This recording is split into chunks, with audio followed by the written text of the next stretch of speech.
வணக்கம். இன்னைக்கு உங்களுக்காக கதை சொல்ல வந்திருப்பது வியல் உங்கள் சகி. இன்னைக்கு நம்ம பார்க்க போற கதையின் பெயர் கண்மணி பாப்பா. கதைக்குள்ள போலாமா? கேட்டை திறந்து கொண்டு உள்ளே வந்த தனது பாட்டியை பார்த்ததும் அந்த காம்பவுண்டில் விளையாடி கொண்டிருந்த அகிலாவும் ஆனந்தும் ஓடி சென்று ஐயா பாட்டி என்று கட்டி கொண்டனர். தனது பேர பிள்ளைகளை அணைத்து கொண்டு நெற்றியில் முத்தமிட்ட அன்னம் ஏ ராசாத்தி ஏ ராசா என்று இருவரையும் மாறி மாறி கொஞ்சினாள். பாட்டி நேத்தே வரன்னு தானே சொன்ன, ஏன் வரல என்று செல்லமாக கோபித்து கொண்டாள் அகிலா. என்னடி செய்யறது என் ராசாத்தி, அங்க உன்னை போல ஒரு வாழ் இருக்காள உன் அத்தை பொண்ணு, அவ விடமாட்டேன்றா. அவளை சமாளிச்சுட்டு வர ஒரு நாள் ஆயிடுச்சு என்று சிரித்து கொண்டே தனது பேரன் பேத்திகளுடன் நடந்து வந்தாள் அன்னம். பாட்டி ஊர்ல இருந்து எங்களுக்கு என்ன வாங்கி வந்த? நான் கேட்டனே வேறு கடலையும் தேன் மிட்டாயும் வாங்கியாந்தியா என்று கேட்டான் ஆனந்த். வாங்கியாந்தேன், எல்லாம் பையில இருக்கு, உள்ள வாங்க கொடுக்கறேன் என்று கூறிக்கொண்டே அவர்கள் வீட்டின் அருகே வந்துவிட ஒரு 10 வயது சிறுமி அவர்களை உற்று பார்த்து கொண்டே அங்கு நின்றிருப்பதை பார்த்த அன்னம் யார் இது, புதுசா இருக்கே என்ற அந்த சிறுமியின் அழகிய கன்னத்தை லேசாக கிள்ளி முத்தம் கொடுத்தாள். இவளா பாட்டி, இவங்க இப்பதான் தோ அந்த வீட்டுக்கு புதுசா வந்திருக்காங்க என்று 2 வீடுகள் தள்ளி இருந்த ஒரு ஓட்டு வீட்டை காண்பித்தாள் அகிலா. அப்படியா, இப்பதான் வந்தீங்களா? அதுதான் எனக்கு தெரியல. ஆமா பாப்பா, உன் பேர் என்ன என்று அவளது பாவாடையை சரி செய்து கொண்டே கேட்டாள் அன்னம். இவ பேரு கண்மணி பாட்டி என்றான் ஆனந்த். கண்மணி தனது குண்டு குண்டு விழிகளால் அவனை அமைதியாக பார்த்து கொண்டிருந்தாள். அப்படியா, அழகான பேரு. ஆமா, நீ எத்தனாவது படிக்கிறமா என்று அன்போடு அவளை பார்த்தாள் அன்னம். நான் 5வது படிக்கிறேன் பாட்டி என்றாள் கண்மணி மெதுவாக. அப்படியா, உன் குரல் கூட நல்லா அழகா இருக்கே. ஆமா பாட்டி, அவன் நல்லாவும் பாடுவா, ஆனா பட்டுன்னு பாட மாட்டா, கெஞ்சி கேட்கணும். யார்கிட்டயும் சட்டுன்னு பேசவும் மாட்டா. இங்க வந்து ஒரு வாரம் வரைக்கும் வெளியிலேயே வரவே இல்லை. இப்பதான் இங்க கூட ஃப்ரெண்டானா என்று சிரித்தாள் அகிலா. கண்மணி அவளை பார்த்து கொண்டே அமைதியாக நின்றாள். அப்படிலாம் சொல்லக்கூடாது, எல்லாரும் ஒரே மாதிரி இருப்பாங்களா? நீ வாயாடி, எல்லார்கிட்டயும் பட்டுன்னு பேசிவிடுவ. அவ சாதுவான பொண்ணு, பார்த்தாலே தெரியுது. அதுதான் யார்கிட்டயும் பேச மாட்டேன்றா. சரிம்மா, உள்ள வா என்று கண்மணியின் கையை பிடித்து அழைத்தாள் அன்னம். வேண்டாம் பாட்டி, அப்பா வர நேரமாச்சு, நான் போறேன் என்று பாவாடையை கையில் பிடித்து கொண்டு கடகடவென தனது வீட்டை நோக்கி ஓடினாள். அவளை சிரித்து கொண்டே பார்த்து கொண்டு நின்றாள் அன்னம். வாங்க அத்தை, என்ன இங்கே நின்றுட்டு இருக்கீங்க? இந்த பசங்க எதனா அமக்கலம் பண்றாங்களா என்று சிரித்து கொண்டே வந்து தனது மாமியாரின் கையில் இருந்த பேக்கை வாங்கி கொண்டு அவளை உள்ளே அழைத்தாள் பானுமதி. வரம்மா, அதெல்லாம் ஒன்றும் இல்லை, அந்த குழந்தைகிட்ட பேசிட்டு இருந்தேன், அதுதான் என்று சற்று தூரத்தில் ஓடிக்கொண்டிருந்த கண்மணியை காண்பித்தாள் அன்னம். பானு அவளை சிரித்து கொண்டே பார்த்துவிட்டு, ஓ அவளா, அந்த பொண்ணு யாருக்கிட்டையும் பட்டுன்னு பேசாதே, உங்ககிட்ட எப்படி பேசுனா? பாவம், நல்ல பொண்ணு, ரொம்ப சாது. ஆனா அவங்க அம்மாக்காரிக்கு தான் அவளோட அருமை தெரியல. நீங்க வாங்க அத்தை என்று அன்னத்தை உள்ளே அழைத்து சென்று குடிக்க தண்ணீர் கொண்டு வந்து கொடுத்தாள். சற்று நேரம் தனது நாத்தனார் குடும்பத்தை பற்றியும் ஊரை பற்றியும் விசாரித்து விட்டு அவள் காஃபி போட உள்ளே சென்றதும் அன்னம் தான் வாங்கி வந்த பலகாரங்கள், சாக்லேட், பழம் அனைத்தையும் எடுத்து தனது பேரன் பேத்திகளுக்கு பங்கு போட்டு கொடுத்து கொண்டிருந்தாள். இதற்குள் வாசலில் வண்டியை நிறுத்திவிட்டு உள்ளே வந்தான் ரவி. வாமா, எப்ப வந்த? காலையிலேயே தங்கச்சி கிளம்பிட்டாங்கன்னு போன் போட்டது, நானும் உனக்கு போன் போட்டேன், ஆனா நீ எடுக்கவே இல்லை என்று கேட்டுக்கொண்டே, பானு அம்மாக்கு காஃபி போட்டு கொடுத்தியா என்று கேட்டவாறு தனது தாயின் அருகில் வந்து அமர்ந்தான். கொடுத்தாடா, இப்பதான் குடிச்சேன். ஆமா, என்னடா இந்நேரத்துக்கு வர? ஆமாம்மா, தினமும் அப்படிதான், என்ன செய்யறது. ஆமா, நீ ஏன் போன் எடுக்கல என்று மீண்டும் கேட்டான். அட என்னப்பா அந்த போனு, அது அடிக்கிறதே ஒண்ணு கேட்க மாட்டேன்னுது. அது எங்கேயோ பேக்ல அடியில போட்டு வச்சேன். இந்த பஸ் இறைச்சல ஒன்னும் காதுல விழறது இல்லை என்று சிரித்தாள். பாட்டி, போனை யாராவது பேக் அடியில போட்டு வைப்பாங்களா? கையில எல்லாம் வச்சுக்கணும் என்று சிரித்தாள் அகிலா. அடி போடி வாயாடி, அதை வர கையில வச்சுக்கிட்டு கச கசன்னு, அது என்னவோ எனக்கு சரிப்படாது. சரிம்மா, தங்கச்சி எப்படி இருக்குது? வெங்கட்டுக்கு வேலை எல்லாம் எப்படி இருக்கான்? குழந்தை நல்லா இருக்காளா என்று கேட்டான் ரவி. அவங்களுக்கு என்னடா, நல்லாதான் இருக்காங்க என்று தனது மகளின் குடும்பத்தை பற்றி அன்னம் கூறிக்கொண்டிருக்க, அம்மா அம்மா வலிக்குதும்மா என்று கண்மணியின் அலறல் சத்தம் கேட்டது. அனைவருக்கும் டிஃபனை கொண்டு வந்து ஹாலில் வைத்து கொண்டிருந்த பானு வெளியே எட்டி பார்த்துவிட்டு பெருமூச்சு விட்டாள். என்னம்மா பானு, என்ன இது சத்தம்? அந்த குழந்தை கண்மணியோட குரல் போல இருக்கே என்று பதட்டமாக கேட்டாள் அண்ணம். ஆமாம்மா, அந்த குழந்தையதான். பரவாயில்லையே, வந்த கொஞ்ச நேரத்துக்கெல்லாம் அவ பேரெல்லாம் சொல்ற என்று லேசாக சிரித்து கொண்டே சட்டையை கழட்டி ஹேங்கரில் மாட்டினான் ரவி. ஆமாப்பா, அந்த குழந்தை நான் வரும்போது நம்ம பசங்க கூட விளையாடிட்டு இருந்தா, அப்ப பார்த்தேன். ஆமா, ஏமா, ஏன் அந்த குழந்தை இப்படி கத்துறா என்று மீண்டும் தனது மருமகளை பார்த்து கேட்டாள் அண்ணம். அதுவா பாட்டி, அவங்க அம்மா வந்து அவளை அடிச்சிட்டு இருப்பாங்க, அதுதான்.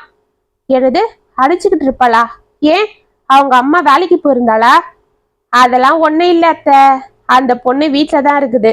அவங்க வீட்டுக்காரர் தான் பக்கத்துல மில்லுக்கு வேலைக்கு போறாரு. பாவம், ரொம்ப நல்ல மனுஷன்தான். ஆனா இந்த பொண்ணு தான் தினமும் அவர் வேலைக்கு போனதும் அது ஃப்ரெண்டை பார்க்க போறேன்னு கிளம்பி வெளியில போயிடும். அந்த குழந்தைய கூட சரியா கவனிக்கிறது இல்ல. பக்கத்துல புளியம்பட்டியில தான் அந்த பொண்ணு கவர்மெண்ட் ஸ்கூல்ல படிக்குது. பாவம், அதை கொண்டு போய் கூட விடாது. அதுவே தனியா தான் நடந்து போயிடும். அப்படியா? ஏன், அந்த குழந்தைய பாத்துக்கிறத விட இவளுக்கு வேற என்ன வேலை?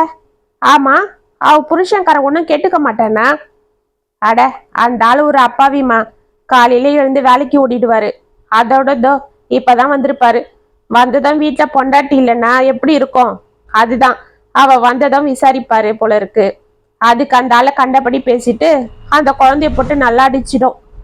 அட கடவுளே, அந்த குழந்தை என்ன பண்ணுவா? எல்லாம் உங்க அப்பா மேல இருக்கிற கோவம்தான். சரிம்மா, நீ வா சாப்பிடலாம் என்று கூறிக்கொண்டே முகமலம்ப பாத்ரூம் உள்ளே சென்றான் ரவி. அண்ணம் அந்த வீட்டை பார்த்து கொண்டே கையலம்ப எழுந்து வெளியே சென்றாள். தொடர்ந்து அந்த வீட்டிலிருந்து கண்மணியின் அழுகிய சத்தம் கேட்டுக்கொண்டிருந்தது. மறுநாள் காலை பிள்ளைகள் இருவரும் பள்ளிக்கு கிளம்ப அவர்களை தயார் செய்து ரவியுடன் வண்டியில் ஏற்றி அனுப்பிவிட்டு டாட்டா காட்டிவிட்டு உள்ளே வந்தாள் பானு. இதற்குள் குளித்து முடித்துவிட்டு தனது சேலையை அலசி வெளியே இருந்த கொடியில் காய போட்டு கொண்டிருந்த அண்ணம் கண்மணி வீட்டிற்கு யாரோ வருவதை பார்த்துவிட்டு அங்கேயே தயங்கி நின்றாள். ஒரு மனிதன் வண்டியை ஓரமாக நிறுத்திவிட்டு கடகடவென அவர்கள் வீட்டின் உள்ளே நுழைந்தான். சற்று நேரத்திற்கெல்லாம், வேண்டாமா, நானே போறேன் என்று தனது ஸ்கூல் பேக் எடுத்துக்கொண்டு கண்மணி கடகடவென வெளியே வந்து கேட்டை திறந்து கொண்டு ஓட்டமும் நடையுமாக பள்ளிக்கு சென்றாள். இதை கவனித்த அண்ணம், என்ன இது, யார் அந்த பையன்? ஒருவேளை அந்த குழந்தையோட அப்பனா? இல்லையே, அந்த ஆளு காலையில வேலைக்கு போனத நான் பார்த்தனே. நான் குளிக்க போகும்போதுதான் அவர் போனது போல தெரியுது. ஆனா இந்த பையன் யாரா இருக்கும்? ஒருவேளை அவங்களுக்கு சொந்தமா இருக்கலாம். என்று பெருமூச்சு விட்டவாறு யோசித்து கொண்டே இருக்க, அப்பொழுது கண்மணியின் அம்மா அந்த மனிதனோடு வெளியே வந்து கதவை போட்டி கொண்டு கிளம்பியதை பார்த்து கொண்டே உள்ளே வந்தாள். என்ன அத்தை, வாங்க சாப்பிடலாம் என்று தனது மாமியாருக்கும் தனக்கும் டிஃபனை கொண்டு வந்து வைத்தாள் பானு. வரம்மா. ஆமா பானு, அந்த பொண்ணு தான் அந்த குழந்தையோட அம்மாவா என்று கேட்டுக்கொண்டே சாப்பிட அமர்ந்தாள். ஆமா அத்தை, அந்த பொண்ணு தான்.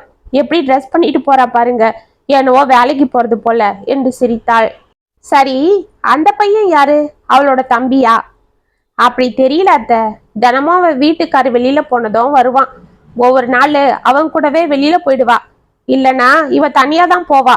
ஆனா அந்த பொண்ணு அவனை பார்த்தா மிரண்டு ஓடிடும். அது மட்டும் நான் 2 நாள் பார்த்துருக்கேன் என்று சாப்பிட அமர்ந்தாள் பானு. அப்படியா? என்னம்மா இது, ஒரே மர்மமா இருக்கு. ஆமாத்த, அந்த பொண்ணும் இங்க யார்கிட்டயும் பேசாது. நாங்களா பேச போனாலும் மூஞ்ச திருப்பிக்கிட்டு போயிடும். இதுக்கு முன்னாடி புதூர்ல இருந்தாங்களாம். இப்பதான் இங்க வந்து 2 மாசம் ஆகுது. அவ்வளவுதான் தெரியும், மற்றபடி ஒன்றும் தெரியல. அந்த குழந்தைய இப்பதான் நம்ம பசங்க கூட கொஞ்சம் கொஞ்சம் விளையாட ஆரம்பிச்சுது. அது என்கிட்ட கூட சரியா பேசாது. நானா நம்ம பசங்களுக்கு எதனா சாப்பிட கொடுக்கும் போது அதுக்கும் கொடுப்பேன், அவ்வளவுதான் என்று சாப்பிட்டு விட்டு எழுந்து உள்ளே சென்றாள். 2 நாட்கள் சென்றது. அன்னத்திற்கு அந்த குழந்தை கண்மணி மீது ஏதோ இனம் தெரியாத வாஞ்சை ஏற்பட்டது. அதற்கு காரணம் அவள் தனது மகள் வயிற்று பேத்தியை போல் ஒரு அசப்பில் இருப்பதும் காரணமாக இருக்கலாம். அவள் மாலையில் தனது பேரன் பேத்தியுடன் விளையாட வரும்பொழுதெல்லாம் அவளை அழைத்து பேச்சு கொடுப்பாள். ஆனாலும் கண்மணி அவளிடம் 2 வார்த்தைகள் பேசிவிட்டு ஓடிவிடுவாள். இந்த சாதுவான குழந்தையை அடிக்க அவளது தாய்க்கு எப்படிதான் மனது வருகிறதோ என்று மனதிற்குள் புலம்பிக் கொண்டிருப்பாள். இப்படியே 1 வாரம் செல்ல, அன்று காலை பள்ளிக்கு போக அடம் பிடித்து கொண்டிருக்கும் கண்மணியை அவளது தாய் துடப்பத்தால் விளாசி கொண்டிருந்தாள். அடித்தாளாமல் குழந்தை அலற இதற்கு மேல் இருக்க முடியாமல் அன்னம் வேகமாக அவர்கள் வீட்டை நோக்கி நடந்தாள். அன்னம் வருவதை ஜன்னலில் இருந்து பார்த்துவிட்டு விரைந்து வந்து வாசல் கதவை பட்டென சாத்தினாள் அவளது தாய். இது அன்னத்தின் முகத்தில் அரைந்தது போல் இருக்க அன்னம் அங்கேயே அமைதியாக நின்றாள். ஏய், ஸ்கூலுக்கு போகலனா உன்னை காலை உடைச்சி மூளையில உட்கார வச்சிருவேன் பாரு என்று கத்தினாள் அவளது தாய். அம்மா, என்னை விட்டுடுமா, நான் போக மாட்டேன், அப்பா வந்ததும் நானே சொல்லிக்கிறேன் என்று அழுதாள் கண்மணி. ஆமா, உங்க அப்பா என்ன பண்ணுவான்? அவனே ஒரு கூலி வேலை பாக்குறவன். அவனுக்கு எங்க தெரிய போகுது படிப்பை பத்தி? ஏய், ஒழுங்கா தானே பள்ளிக்கூடம் போயிட்டு இருந்த, இப்ப என்னடி ஆச்சு உனக்கு? கழுத, நான் வேற வெளியில போகணும், சீக்கிரம் கிளம்புடி. அந்த கதிர் கூட போடினா அதுவும் கேட்க மாட்டேன்ற, உனக்கு என்னதாண்டி ஆச்சு என்று கத்தினாள். அம்மா, அவனை பார்த்தாலே பயமா இருக்குமா, நான் அவன் கூட போக மாட்டேன், நான் சொல்றத கேளுமா, அவன் இங்க வர வேண்டாம்னு சொல்லுமா என்று அழுதாள். ஆமா, உங்க அப்பா இதெல்லாம் உன்கிட்ட சொல்லி கொடுத்தானா? அவனை போலவே பேசுற. இந்த பாரு, வீட்டுக்கு யாரு வரணும் யாரு வரக்கூடாதுன்னுலாம் நீ சொல்லக்கூடாது. மரியாதையா பள்ளிக்கூடம் போற, இல்லனா உன்னை என்ன செய்யறேன் பாரு என்று கத்திக்கொண்டே அவளை மீண்டும் அடிக்க ஆரம்பித்தாள். இதற்கு மேல் பொறுத்து கொள்ள முடியாமல் அன்னம் தடதடவன கதவை தட்ட பட்டன கதவை திறந்து கொண்டு அவளை முறைத்தவாறே நின்றாள் அந்த பெண். என்னம்மா, என்ன இது? குழந்தைய போட்டு ஏன் இப்படி அடிக்கிற? அதுவும் தொடப்பத்துல பாரு, குழந்தை எப்படி அழுவுறா என்று அங்கு வாடி வதங்கி போய் கிடந்த கண்மணியை பரிதாபத்தோடு பார்த்து கொண்டே கூறினாள் அன்னம். ஆமா, இதெல்லாம் கேட்க நீங்க யாருமா? நானும் தான் 4 நாளா பார்த்துட்டு இருக்கிறேன். எப்ப பறந்த திண்ணையில உட்காந்துக்கிட்டு எங்க வீட்டையே பார்த்துட்டு இருக்கீங்க என்று எரிந்து விழுந்தாள் அந்த பெண். இதோ பாருமா என்று அன்னம் ஏதோ கூற வாயெடுக்க இதற்குள் வண்டி சத்தம் கேட்டு இருவரும் திரும்பி பார்த்தனர். என்ன ரோஜாக்கா, இன்னுமா கிளம்பல? எங்க அக்கா உன்னை சீக்கிரமா வர சொல்லிச்சு. ஏதோ பவுடர் கேட்டியாமே, அது வந்திருக்கான், சீக்கிரம் போ என்று கூறிக்கொண்டே அங்கு வந்தான் அந்த இளைஞன். வரேன் கதிரு, இந்த குரங்கு இன்னைக்கு பள்ளிக்கூடம் போக மாட்டேன்னு ஒரே அழுக, அதுதான் 4 சாத்து சாத்திட்டு இருந்தேன் என்று சலிப்போடு கூறினாள் ரோஜா. அப்படியா, என்னவா, எதுக்கு பள்ளிக்கூடம் போகலையா என்று உள்ளே எட்டி பார்த்தான். கண்மணி அவனை பார்த்து பயத்தோடு முகத்தை மூடிக்கொண்டு ஒதுங்கி சென்றாள். இதை அன்னம் கவனித்து கொண்டிருக்க, ஆமா, இந்த பாட்டி யாரு என்று அன்னத்தை பார்த்து கொண்டே கேட்டான் கதிர். இவங்க அதோ அந்த வீட்டுக்காரங்க தான். இந்த கழுத அழறத கேட்டுட்டு நியாயம் கேட்க வந்துட்டாங்க. சரிம்மா, நீங்க கிளம்புங்க, இன்னும் என்ன இங்கேயே நின்று பார்த்துட்டு இருக்கீங்க என்று அன்னத்தை பார்த்து கடுகடுத்தாள் ரோசா. அன்னம் உள்ளே அழுது கொண்டிருந்த கண்மணியை ஒரு தரம் பார்த்துவிட்டு கதிரையும் ரோசாவையும் முறைத்து பார்த்தவாறே அங்கிருந்து சென்று விட்டாள். சரிக்கா, கண்மணி பள்ளிக்கூடம் போலனா விடு, ஒரு நாள் இருந்துட்டு போட்டோம், நீ கிளம்பு, நான் வேணா கண்மணியை பார்த்துக்கிறேன் என்றான் கதிர். வேண்டாம் கதிரு, அவங்க அப்பா வந்தா அப்படியே போட்டு கொடுத்துட்டோம், அப்புறம் நான் வாசுகியை பார்க்க வர முடியாது. அவர் இப்பவே தினமும் சந்தேகத்தோட எதனா கேட்டுட்டே இருக்காரு. நீ போ, நான் இப்ப கிளம்பி வரேன், அந்த கழுது இருந்துப்பா என்று உள்ளே சென்றாள் ரோசா. சரிக்கா என்று கண்மணியை பார்த்து மர்மமாக சிரித்தவாறே வண்டி எடுத்து கொண்டு புறப்பட்டான் கதிர். சற்று நேரத்தில் ரோசாவும் நன்றாக அலங்கரித்து கொண்டு, ஏய் கழுத, ஒழுங்கா உள்ளே உக்காந்து படி, நாளைக்கும் இது போல அழுது அம்மக்களம் பண்ணி லீவ் போட்ட அப்புறம் பாரு, சூடுதான் போடுவேன் பாத்துக்க, நான் வர லேட் ஆகும், உள்ள குண்டான்ல இருக்கிற சோத்தை எடுத்து போட்டுட்டு சாப்பிடு, உங்க அப்பா வந்தா எதையாவது உளறி வைக்காத, அப்புறம் முதுகு வீங்கிடும் பாத்துக்க என்று வெளியே சென்று விட்டாள். கண்மணி அழுது கொண்டே எழுந்து வெளியே வந்து சுற்றி பார்த்தாள். அன்னம் திண்ணையில் அமர்ந்து கொண்டு வெற்றிலையை போட்டு கொண்டே அவளை பார்த்து கொண்டிருக்க சற்று நேரம் அவளை பார்த்து விட்டு கதவை சாத்தி கொண்டு உள்ளே சென்றாள். அத்த, காஃபி போடவா என்று உள்ளிருந்து பானு குரல் கொடுக்க, போடுமா என்று திரும்பி அவளுக்கு பதில் கூறுவதற்குள், அம்மா அம்மா என்று கண்மணியின் அலறல் சத்தம் கேட்டு படப்படப்பாக எழுந்து அவர்கள் வீட்டிற்கு ஓடினாள் அன்னம். பானுவும் பதறிக்கொண்டு அவள் பின்னால் ஓட, கண்மணி கண்மணி, கதவை தரமா, கதவை தர, என்னாச்சு என்று படப்படவன கதவை தட்டினாள் அன்னம். கண்மணி அழுது கொண்டே கதவை திறக்க, என்னம்மா, எதுக்கு அப்படி கத்தன என்று கேட்டாள் பானு. ஒன்னே இல்லத்த, அதோ அந்த பல்லி என் மேல விழுந்துடுச்சு, அதுதான் என்று அங்கு கீழே சுவர் ஓரம் இருந்த பல்லியை காண்பித்தாள். ஓ அதுவா, நாங்க பயந்துட்டோம், சரியான பொண்ணு மணி, சரி கொஞ்சம் தண்ணி குடி என்று அங்கிருந்த தண்ணீர் சொம்பு எடுத்து அவளிடம் கொடுத்தாள் பானு. கண்மணி அதை வாங்கி குடிக்க, குழந்தை பயந்துட்ட போல இருக்கு. நான் கொஞ்ச நேரம் இங்கே இருக்கிறேன். எனக்கு காஃபிய இங்கே கொண்டா. அப்படியே குழந்தைக்கும் ஒரு டம்ளர் பாலை கொண்டா என்று கண்மணியை அணைத்தபடி கட்டிலில் அமர்ந்து அவளையும் தன் அருகில் அமர வைத்துக் கொண்டாள் அன்னம். சரியத்த என்று பானு சென்றதும், ஏமா காலையில உங்க அம்மா கறி உன்னை நல்லா போட்டு அடிச்சிட்டாளா என்று அவளது கை கால் முகமெல்லாம் திருப்பி திருப்பி பரிதாபத்தோடு பார்த்தாள். ஆமாம் பாட்டி என்று தேம்பிக் கொண்டே கூறினாள் கண்மணி. ஏன் ராசாத்தி, நீ எதுக்கு பள்ளிக்கூடம் போக அழுவுற? 5வது படிக்கிற இல்ல, இப்படி பள்ளிக்கூடம் போக அழுவலாமா சொல்லு. பார், அகிலாவும் ஆனந்தும் கூட உன் ஈடு தானே, அவங்க போகல என்றவள் கண்களை துடைத்தாள். பாட்டி, எனக்கும் பள்ளிக்கூடம் போகணும், நல்லா படிக்கணும்னு ஆசைதான். அப்படிதான் படிச்சிட்டு இருந்தேன். ஆனா ஆனா ஆனா என்னடா கண்ணு, ஏன் இப்ப போக மாட்டேன்ற? பள்ளிக்கூடத்துல டீச்சரை மடிக்கிறாங்களா?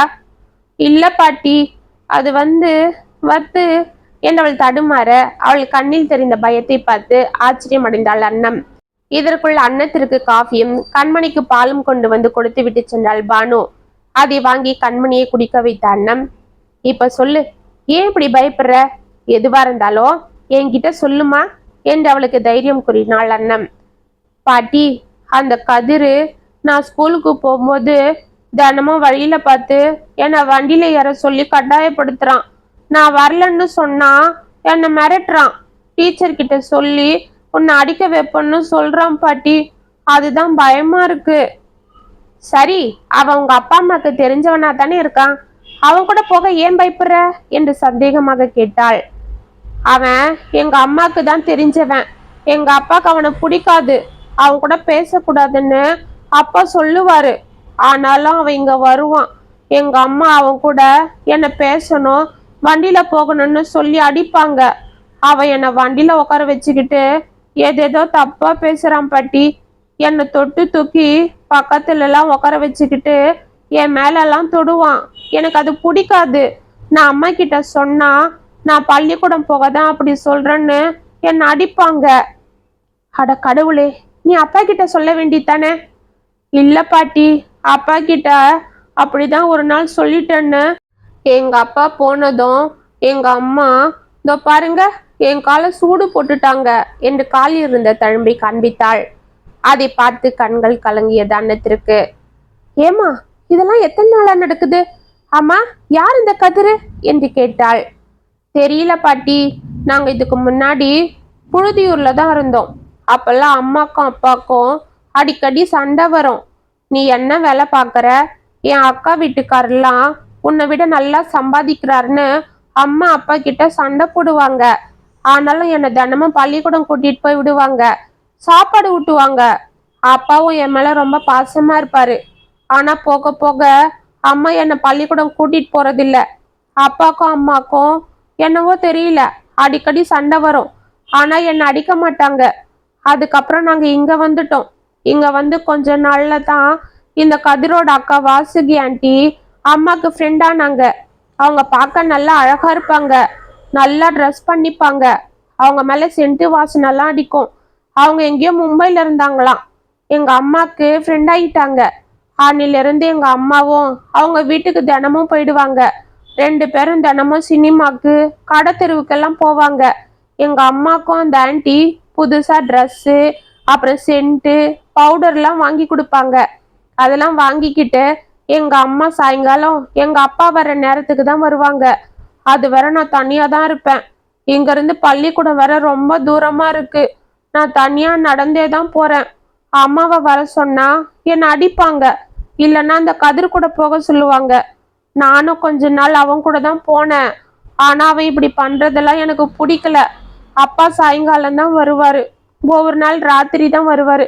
அவருக்கு அம்மா சரியா கூட சமைச்சு வைக்க மாட்டாங்க. அப்பா எதனா கேட்டா அவர் அசிங்கமா திட்டுவாங்க. அப்படியா? ஆமாம் பாட்டி, நேத்து கூட அந்த கதிரு என்னை வழியில மடக்கி, ஏய் என் கூட வந்து வண்டியில ஏறுன்னு மிரட்டுறான். அந்த தோப்புக்குள்ள போலாம் வா, நான் உனக்கு நிறைய சாக்லேட் எல்லாம் வாங்கி தரேன் வான்னு சொல்றான் பாட்டி. எனக்கு பயமா இருக்கு. அதுதான் நான் பள்ளிக்கூடம் போலன்னு அம்மா கிட்ட சொல்லி அழுதேன் என்று விம்மினாள். அவளை அணைத்து கொண்ட அன்னம், சரிடா கண்ணு, நீ எதுக்கும் கவலைப்படாத. நான் ரவி மாமா கிட்ட சொல்லி உங்க அப்பா கிட்ட பக்குவமா சொல்றேன். நானும் சொல்றேன், சரியா? அப்புறம் உங்க அம்மா உன்னை அடிக்க மாட்டா என்றாள் அண்ணன். வேண்டாம் பாட்டி, அப்பா பாவம். அம்மாவை எதனா கேட்டா அவர் அசிங்கமா பேசுவாங்க, என்னையும் அடிப்பாங்க. எனக்கு பயமா இருக்கு என்றாள் கண்மணி. பாவம், இந்த பிஞ்சு மனசுல எப்படி ஒரு பயத்தை உண்டாக்கியிருக்கா அவ அம்மா கறி. என்ன பொம்பளை இவ என்ற மனதிற்குள் அழுது கொண்டாள் அண்ணம். 2 நாட்கள் சென்றது. அந்த அண்ணன் கோவிலுக்கு சென்று விட்டு வந்து கொண்டிருக்க தோப்பின் உள்ளிருந்து கதிரும் இன்னும் 2-3 மனிதர்களும் ஏதோ சிரித்து கொண்டே வந்து வண்டியில் ஏறிக்கொண்டிருப்பதை பார்த்தாள். அவளை கவனியாமல் அவர்கள் வண்டியை ஸ்டார்ட் செய்து கொண்டு சென்று விட, ச இவன் மூஞ்சியும் சரியான ரவுடி பைய. மூஞ்ச பாரு மூஞ்ச, எப்படி அந்த குழந்தைய பயம் காட்டி வச்சிருக்கான். இன்னைக்குதான் அந்த குழந்தை பள்ளிக்கூடம் போனான். இந்த பாவி என்ன தொந்தரவு பண்றானோ. அதுக்குள்ள இன்னைக்கு அவங்க அப்பங்கிட்ட விஷயத்தை எப்படியாவது சொல்லிடணும். அவன் ஒரு அப்பாவியா இருக்கான் பாவம். இதெல்லாம் ஆத்தாக்காரிக்கு தான் தெரியணும். ஆனா அவ எங்க மேக்கப்பை போட்டுக்கிறதும் கண்ட பொம்பளைங்க கூட ஊரை சுத்துறதுன்னு இருந்தா இப்படிதான் ஆகும் என்று மனதிற்குள் புலம்பிக் கொண்டே வீட்டிற்கு வந்து சேர்ந்தாள்.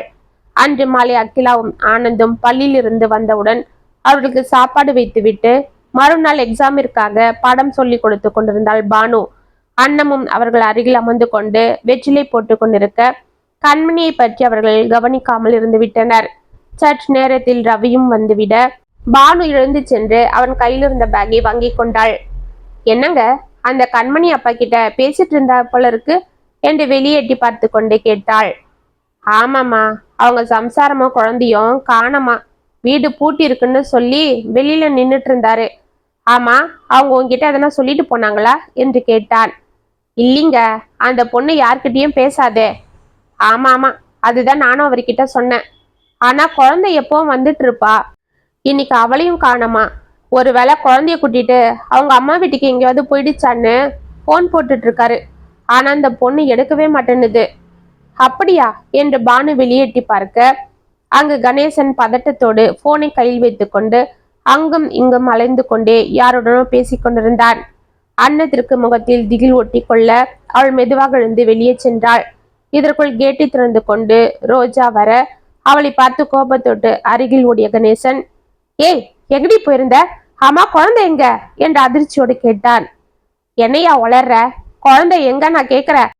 ஏய், குழந்தை நான் வரும்போது இங்க இல்லடி, வீடு பூட்டிதான் இருந்தது என்றான் கணேசன். அப்படியா? அவ எங்காவது விளையாடிட்டு இருப்பா, இரு என்று அவள் பானுவின் வீட்டை நோக்கி நடக்க ஆரம்பித்தாள். இதற்குள் அவ இங்க இல்லம்மா என்று கூறிக்கொண்டே அன்னம் அங்கு வந்தாள். அவள் பின்னால் பானுவும் ரவியும் கூட அங்கு வந்தனர். என்ன சார், என்னாச்சு என்று சட்டை பட்டனை போட்டுக்கொண்டே பதட்டமாக கேட்டுக்கொண்டு வந்தான் ரவி. சார், குழந்தை எப்பவும் இங்கதான் இருப்பா, ஆனா இன்னைக்கு ஆளை காணோம். ஸ்கூலுக்கு போன குழந்தை இன்னும் வீட்டுக்கு வராம இருக்கா. இந்த சண்டாலியும் எனக்கு தெரியலன்னு சொல்றா.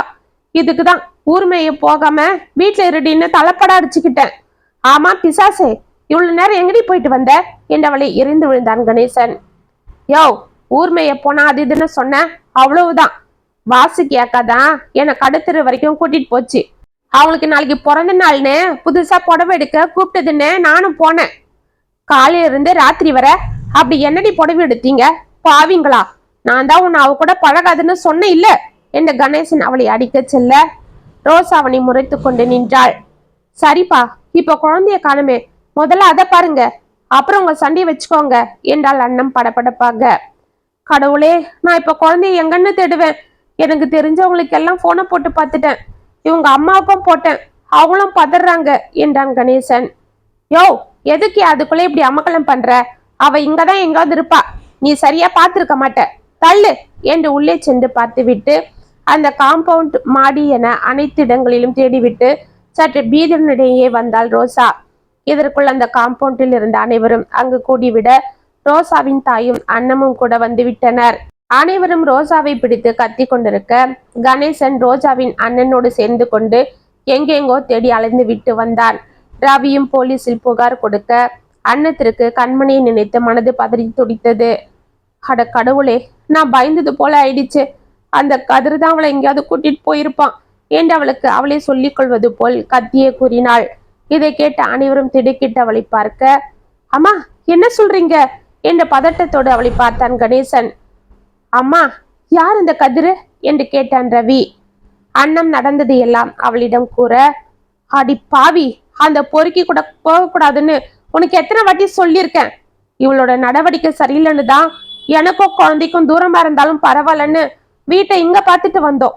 இங்க வந்தோம், புதுசா அந்த ரவுடி குடும்பத்தை ஃப்ரெண்டா பிடிச்சுக்கிட்டா. அவனோட அக்கா எங்கேயோ மும்பைல இருந்தவளாம். அவனும் சரியான ரவுடி பைய, கண்ட காலி பையங்க கூட சேர்ந்துக்கிட்டு சுத்துவான். நானே பார்த்திருக்கேன். இப்ப அவன் குழந்தைய என்ன பண்ணான்னு தெரியலையே, அவன் இங்க இருக்கானோ தெரியலையே என்று அழுதான் கணேசன். ஏய் கூறுகட்டவளே, அந்த கதிரோட நம்பர் இருந்தா கொடு என்று கத்தினான் ரோசாவின் அண்ணன் பாலு. ரோஸ் அழுது கொண்டே நம்பரை கொடுக்க போன் சுவிட்ச் ஆஃப் என்று வந்தது. இதற்குள் போலீஸ் வந்து விசாரிக்க ஆரம்பித்தனர். கணேசனும் அண்ணமும் நடந்ததை எல்லாம் கூற இன்ஸ்பெக்டர் கான்ஸ்டபிளை அழைத்து ஆளுக்கு ஒரு திசை போகுமாறு கூறி கொண்டிருந்தார். ரோசாவையும் அவர் திட்டி விட்டு காரில் ஏற, சார், அந்த கதிர் பைய எங்க இருப்பான்னு எனக்கு ஒரு அனுமானம் தோணுது, சொல்லலாமா என்று கேட்டாள் அண்ணம். அவளை ஆச்சரியமாக பார்த்த இன்ஸ்பெக்டர், சொல்லுங்கம்மா என்று கேட்டார். ஐயா, நம்ம பெருமாள் கோவிலுக்கு போற வழியில ஒரு தோப்பு இருக்கு. அங்கதான் அவனை ஒரு நாள் நான் அவன் கூட்டாளிங்க கூட பார்த்தேன். அது போல நம்ம கண்மணி பாப்பாவை கூட அவன் தோப்புக்கு வரியான்னு 2 வாட்டி கேட்டதா அவ என்கிட்ட அழுதுகிட்டே சொன்னான் என்றாள்.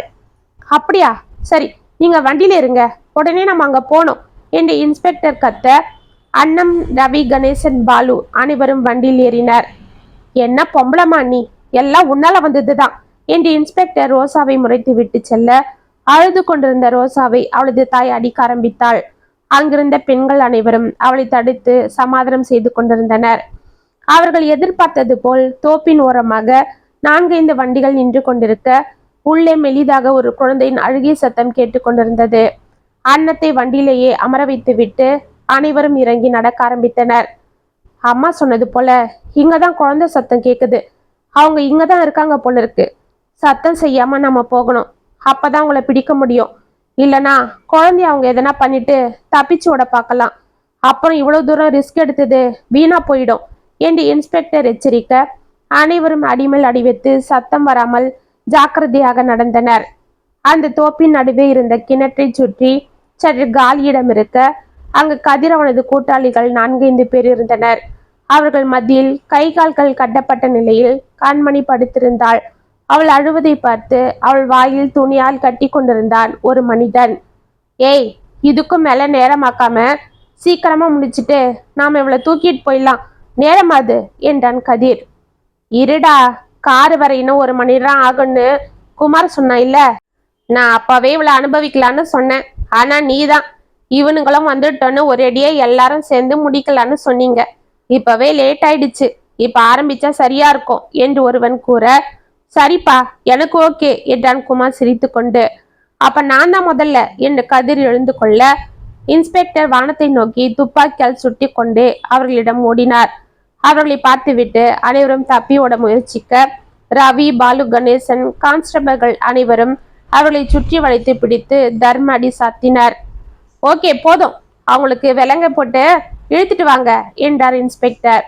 கணேசன் இதற்குள் கண்மணியை தூக்கி அவள் கட்டுகளை அவிழ்த்து அவளது உடைகளை சரி செய்தான். அப்பா என்று கண்மணி அவனை கட்டி கொள்ள, என் தங்கம், என பெத்தவளே என்று குழந்தையை கட்டி கொண்டு ஓவென கதறினான். அவர்களை சமாதானம் செய்து இன்ஸ்பெக்டர் அழைத்து வர அண்ணம் குழந்தையை பார்த்து ஓடி வந்து கட்டி அணைத்து கொண்டு முகம் முழுவதும் முத்தம் கொடுத்தாள். அம்மா, உங்களால தான் என் குழந்தைய காப்பாற்ற முடிஞ்சது, ரொம்ப நன்றிம்மா என்று அவள் காலில் தடலில் விழுந்தான் கணேசன். ஐயா, எழுந்துடியா, என்ன இதெல்லாம், குழந்தை கிடைச்சிட்டாலே அது போதும் நமக்கு. குழந்தை கிடைச்சிட்டா நாளைக்கு கோயிலுக்கு கூட்டிட்டு வரேன்னு வேண்டிக்கிட்டு உட்காந்துருந்தேன். என் உடம்பு தான் இங்க இருந்தது, உயிர் அங்கதான் இருந்தது என்று குழந்தை இருக்க கட்டி கொண்டாள் அண்ணம். பிறகு கதிரையும் அவனது கூட்டாளியும் இன்ஸ்பெக்டர் விசாரிக்க அப்பொழுதுதான் கதிர் அனைத்தையும் கூறினான். அவனது அக்கா வாசுகியும் அவனும் மும்பையிலிருந்து வந்ததாகவும் அவர்கள் இதுபோல் ஒவ்வொரு ஊரில் சென்று தங்கி அங்கிருக்கும் பெண் குழந்தைகளை கடத்து கொண்டு போய் மும்பையில் பாலியல் தொழில் செய்பவர்களிடம் விற்பதையே தொழிலாக செய்வதாகவும் அவர்கள் அப்படி கடத்த திட்டம் போடும் அந்த குழந்தைகளின் தாயையோ அல்லது தந்தையோ நட்பாக்கி கொண்டு அவர்களுடைய இயலாமையை பயன்படுத்தி கொண்டு அந்த குழந்தையை கடத்துவதும் பாலியல் சீண்டல்கள் செய்து தனது ஆசைகளை தீர்த்து கொண்டு விற்றுவிடுவதும் செய்வார்கள் என்று கூற, இதை கேட்ட இன்ஸ்பெக்டர் அந்த வாசுகையும் கைது செய்யும்படி உத்தரவு போட்டார். பிறகு கதிரையும் அவன் கூட்டாளிகளையும் கான்ஸ்டபிள்களுடன் வண்டியில் ஏற்றி அனுப்பிய இன்ஸ்பெக்டர் குழந்தை அழைத்து கொண்டு அவர்களுடன் வீட்டிற்கு வந்தார். குழந்தையை பார்த்த ரோசா ஓடி வந்து கட்டி கொண்டாட, குழந்தை அவளிடம் போகவே பயந்து தனது தந்தையை கட்டி கொண்டது. பாத்தி அடி சண்டாளி, குழந்தை உன்னை பார்த்து பயந்து நடுங்கிறத போல பண்ணி வச்சிருக்கிற. அவ்வளவு தூரம் ஆக்கியிருக்கு உன் ஆடம்பர வாழ்க்கையும் ஆசையும் பகட்டும் என்று அவளை இடித்தாள் அவளது தாய். பிறகு இன்ஸ்பெக்டர் குழந்தையிடம் என்ன நடந்தது என்று விசாரிக்க, கண்மணி அழுது கொண்டே அன்று கதிர் தன்னை பள்ளியிலிருந்து வரும்பொழுது மிரட்டி பலவந்தமாக தோப்பிற்கு அழைத்து சென்று அங்கு கை கால்கள் கட்டி போட்டிருந்ததாகவும், பிறகு இன்னும் 4-5 பேர் அங்கு வந்து சேர்ந்ததாகவும், அவர்கள் கத்தினால் கொன்று விடுவோம் என்று மிரட்டியதாகவும் கூறினாள். இதை கேட்டு அனைவரும் திடுக்கிட, பாத்தியாமா ரோசா, உன்னோட அஜாக்கிரதையால எவ்வளவு தூரம் ஆகியிருக்கு. இதுக்குதான் நான் அன்னைக்கே உன்கிட்ட அந்த கதிரை பத்தி சொல்ல வந்தேன். ஆனா நீதான் நான் பேச வந்தாலே என்னை மூஞ்சி கட்டி துரத்திட்டு இருந்த என்றாள் அண்ணம். அம்மா, என்னை மன்னிச்சிடுங்கம்மா. அந்த பாவி கதிரு நல்லவன் போல என்கிட்ட நடந்துகிட்டான். குழந்தை மேல பாசமா இருக்கிறது போல பேசுவான். அந்த வாசுகியும் என்கிட்ட அவ்வளவு நெருக்கமா கூட பிறந்த அக்கா போல பழகுனான். அதை நம்பித்தான் நான் ஏமாந்து போனேன் என்றாள் ரோசா.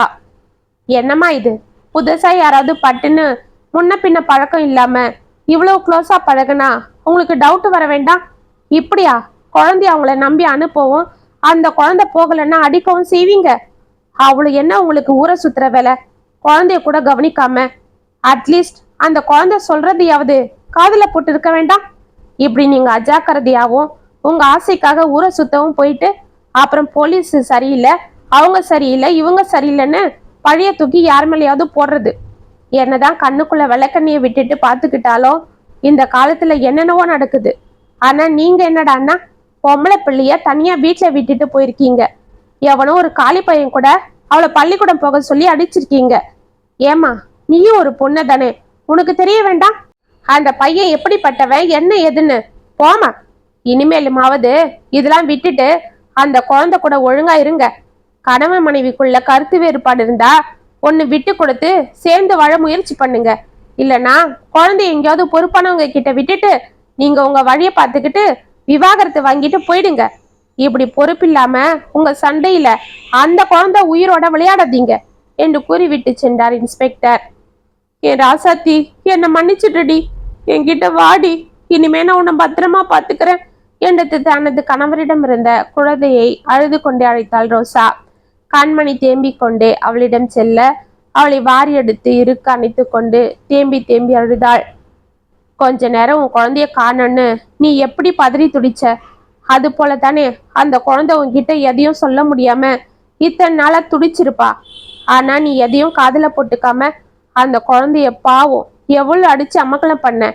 இதோ பாரு ரோசா, ஒரு பொம்பளை பொண்ணுக்கு தன்னோட தாய் தான் முதல் காவல், மற்றவங்கெல்லாம் அப்புறம்தான். அந்த குழந்தை தன்னோட மனசுல இருக்கிறதெல்லாம் சொல்லாம புரிஞ்சிக்க ஒரு தாயால தான் முடியும். ஆனா நீ அவ வாயை திறந்து சொல்லியும் அவளை கண்டுக்காம விட்டுருக்க. ஒரு ஒழுக்கமான பொம்பளைக்கு எது அடையாளம் தெரியுமா? தன்னோட புருஷனோட வருமானத்துக்கு ஏத்தா போல செலவுகளை சரி செய்து குடும்பத்தை அழகா கொண்டு போறதுதான். இப்படி மற்றவங்களை பார்த்து ஆடம்பரமா வாழணும், பகட்டா இருக்கணும்னு ஆசைப்பட்டா இப்படிதான் வீட்டுல நிம்மதி இருக்காது, புருஷன் பொண்டாட்டிக்குள்ள சந்தோஷமா இருக்காது. கடைசியா அது அந்த வீட்டு குழந்தைங்களுக்கு தான் ஆபத்தா முடியும்.